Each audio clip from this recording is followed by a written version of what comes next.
I still remember every student I ever taught. 31 years in a classroom. And I can tell you the name of the child who sat in the third row, second seat, in my 1987 homeroom class. But according to my daughter, I can no longer be trusted to remember where I put my reading glasses. That's where this story begins. Not with the betrayal itself, though that came soon enough. It begins with a Tuesday afternoon in March, when I drove myself to my attorney's office for what I thought was a routine review of my property documents, and the woman behind the front desk looked up at me with an expression I will never forget. Something closer to relief. "Mrs. Caldwell," she said quietly, stepping around the counter. "I'm so glad you came in person. I had been a teacher long enough to know when someone was choosing their words carefully."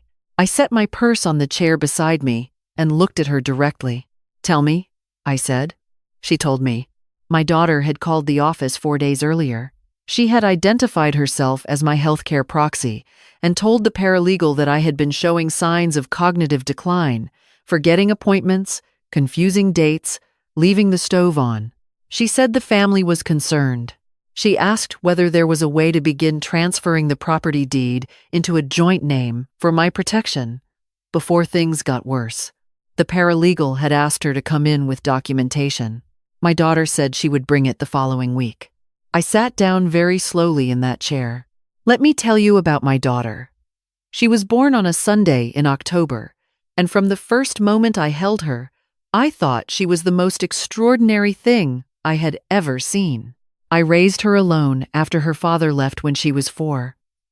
I worked double shifts in the summers. I bought her the blue bicycle she wanted for Christmas when I could barely afford the electricity bill. I paid for her college, then her wedding, then the down payment on her first house because she called me crying at 11 o'clock on a Thursday night, saying they were going to lose it. I never once asked for any of it back. I am 71 years old. I own my home outright. It is a white house on Clover Street with a front porch where I drink my coffee every morning and a backyard garden where I grow tomatoes that my neighbors say are the best they've ever tasted. That house is the only thing I have built with my own hands and my own money over a lifetime of working. It is worth, at current market value, just over $400,000. And my daughter had been on the phone with my attorney's office, telling them I was losing my mind. I asked the woman at the desk to please let me speak with the attorney himself. She showed me in immediately. He is a quiet man in his 60s, someone I have trusted for over a decade. He sat across from me and did not waste time. "Margaret," he said, "I need to ask you some questions. Not because I believe what your daughter told us, but because I need to document this conversation clearly." I told him to go ahead. He asked me the date. I told him. He asked me the current president, my social security number, the address of the property in question, and the names of my grandchildren. I answered every question without hesitation. Then I asked him one of my own. How close did she come to actually moving anything? He folded his hands on the desk. "She didn't have the legal standing to do it without your signature or a court order," he said. But she was building a case. She mentioned speaking with a doctor. She mentioned filing for guardianship. Guardianship. I have stood in front of rooms full of teenagers for 3 decades. I have coached debate teams and written college recommendations and talked kids off the ledge of their worst decisions. I do not rattle easily, but sitting in that office, hearing that word, I felt something shift inside me that I cannot fully describe. It was not panic. It was something colder, a clarity. My daughter was not trying to help me. She was trying to own me. I drove home that afternoon and did not call her. I made myself a cup of tea and sat on the front porch and watched the light change on the garden. A neighbor's cat walked along the fence line. Somewhere down the street, a child was riding a bike. The world looked exactly the same as it always had, and yet I understood, sitting there, that I had been living inside a story I hadn't written. That was going to change. I need to tell you about my son-in-law. because you cannot understand this situation without him. His name is Derek, and he has the kind of smile that never quite reaches his eyes. He came into my daughter's life 8 years ago, and within 6 months of the wedding, I noticed small things. The way she would look at him before answering a question I asked her. The way she stopped calling on Sunday mornings the way she always had. The way she once started to say something about money at dinner and then stopped, mid-sentence. When he cleared his throat, I never said anything. She was happy, or she seemed happy, and I told myself it was not my place. But I started to notice other things too. He was between jobs more often than he was in them. He had what he called investment ideas that never became investments. He drove a truck that cost more than most people's annual salaries. And twice in the past 2 years, my daughter had called me asking for help with bills, not with tears the way she used to, but with a practiced calm that told me she had rehearsed the conversation with someone before making it. I had given her $11,000 over those 2 years. I had not mentioned it to anyone. The Tuesday after my meeting with the attorney, my daughter called me. She told me she and Derek had been talking, and they were worried about me living alone. She said the house was a lot to manage. She said they had been looking at options. I told her I was fine. She said she knew I thought I was fine, and that was actually part of what concerned them. I am going to tell you something that I think a lot of people my age already know, and that younger people don't realize until they get here. There is a particular kind of cruelty in being told that your own perception of yourself cannot be trusted. It is not like being called a liar. It is more insidious than that. It plants a seed of doubt that is very hard to uproot, even when you know that you are thinking clearly. My daughter had chosen that weapon deliberately, and I believe she had help choosing it. I did not let on that I had already spoken with the attorney. I said all the right things.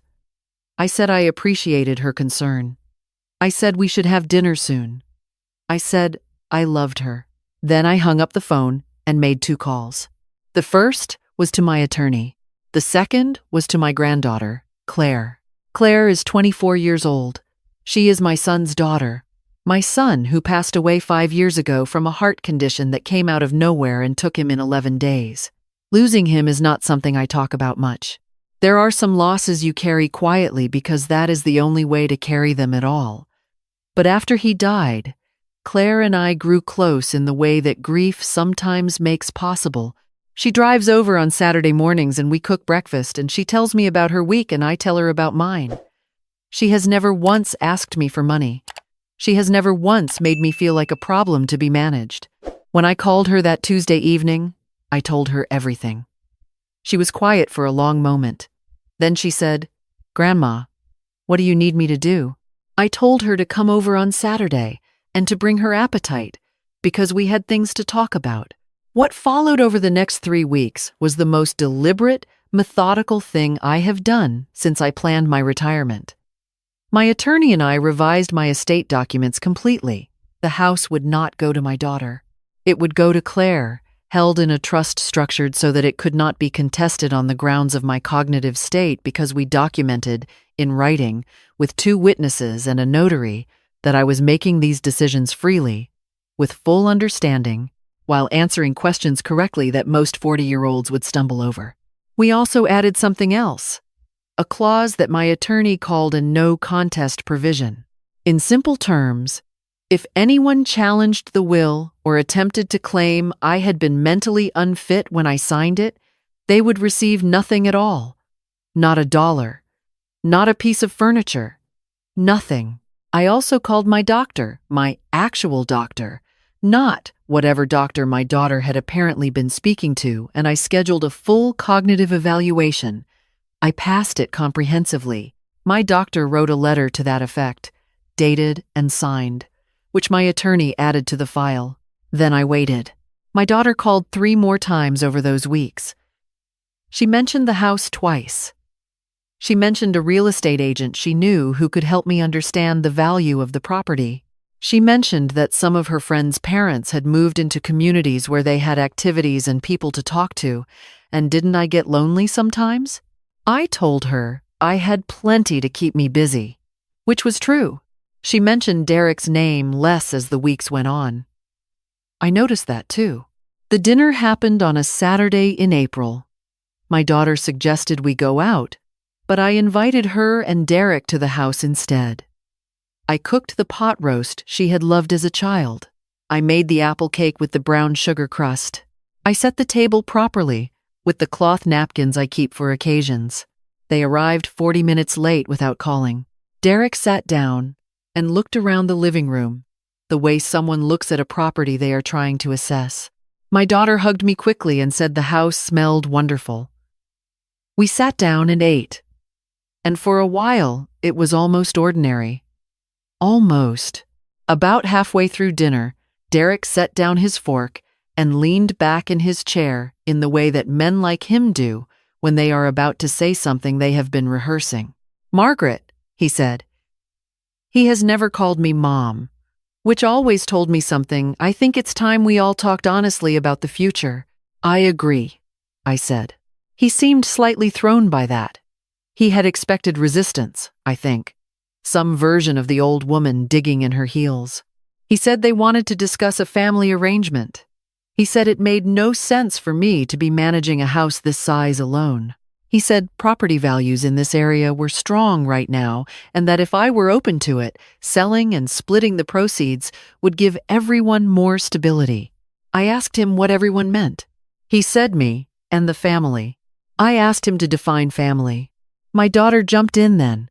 She reached across the table and put her hand over mine and looked at me with an expression I recognized. It was the expression she had practiced, the one that was meant to look like love. "Mom," she said, "we're just worried about you. We want to make sure you're taken care of." I looked at her hand on mine. I thought about the blue bicycle, about the double shifts, about the phone calls at 11 o'clock. About $11,000. Then I said something I had been saving for exactly this moment. I spoke with my attorney, I said. 3 weeks ago, the silence that followed had a texture to it. I told them, calmly and without raising my voice, that I was aware of the calls that had been made to his office, that I was aware of the language that had been used about my cognitive state, that I had completed a full medical evaluation, and that the results were now part of my legal file, that I had revised my estate documents completely, with 2 witnesses and a notary present, and that those documents were now finalized and would not be revisited. Derek's jaw tightened. My daughter's face went very still. I told them that the house on Clover Street would not be sold. Not now, and not in the arrangement they were imagining. I told them that I had made provisions for my future care that did not require their involvement. I told them that the apple cake on the counter was for them to take home, and that I wished them both a safe drive. Derek pushed back from the table. My daughter started to say something. I could see her working through her options in real time, the way a student does when they realize the answer they prepared is wrong. She looked at Derek. He said nothing. She looked back at me. "Mom, I love you," I said, "and I am not confused, and I am not lonely, and I am not frightened. I built this house. I keep this house." She knew then. I could see it in her face. Not guilt exactly, but the recognition that the plan had not worked, that whatever they had mapped out on some evening at their kitchen table had come up against something they hadn't accounted for. They left without the cake. I sat on the front porch for a long time after their car disappeared down the street. The evening was cool and still, and the garden was starting to come in. I had a row of tomato seedlings along the south fence that I had started from seeds in February, and in the low light they looked very green and very alive. My daughter called me twice in the following weeks. Both times she sounded different, smaller, somehow, than she had at the dinner table. I answered both calls. I was polite. I was not cold. But I was also not the woman she had made plans around. I think that surprised her more than anything else. What I have learned, and I learned it late, which is maybe when you learn things that actually stick, is that people who want to take something from you rarely announce themselves. They come in the language of concern. They use words like stability and care and family and future. They make you feel that your resistance to their plan is the problem, not the plan itself. That your clarity is actually confusion. That your independence is actually a burden they are generously offering to carry. I was a teacher for 31 years. I know manipulation when I see it. I just didn't expect to have to recognize it in my own daughter's voice. Claire came over the following Saturday. She didn't know the full outcome yet, only that I'd had the dinner and things had been said. She brought fresh scones from the bakery on Elm Street and a small pot of lavender she had started from a cutting because she remembered I had mentioned wanting to try it in the garden. We sat on the porch together and drank our coffee, and she asked me how I was. Not how did it go, not what happened, just how I was. I told her I was good. She nodded like she understood, and we sat in the quiet for a few minutes, and I thought that this particular Saturday morning, this porch, this coffee, the lavender sitting in its little pot, the tomatoes coming in along the fence, this was what I had protected. Not a dollar amount, not a legal document. This. I have not told Claire about the trust yet. I'll tell her someday, when the time is right. Not as a transaction, but as a conversation. When I can explain to her not just what I did, but why. It was about making sure that the things I built in this life, with my hands and my time and my stubborn refusal to give up, would end up with someone who understood their value. The house is still mine. The garden is still mine. The front porch and the coffee and the Saturday mornings, all still mine. And someday, when I am ready and the time is right, all of it will belong to a young woman who showed up with a lavender plant because she thought it might make me smile. It did. I am 71 years old. I still remember the locker combination. I still remember every child who sat in my classroom. I still remember what I paid for a blue bicycle in the winter of 1989 and how my daughter's face looked when she saw it under the Christmas tree. I remember everything. And now, so do my documents.